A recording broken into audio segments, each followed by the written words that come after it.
Tamam.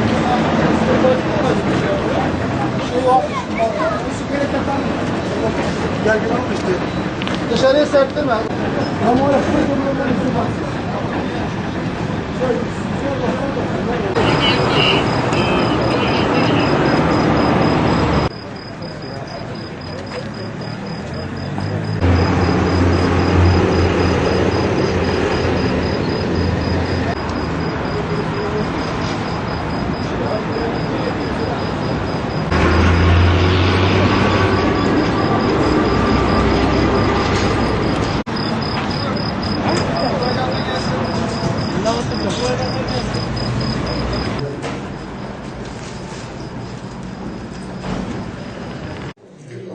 Parti binamız bu gece saat 21:50 sularında halkın huzurunu bozan provokatörler tarafından molotoflu saldırıya uğradı.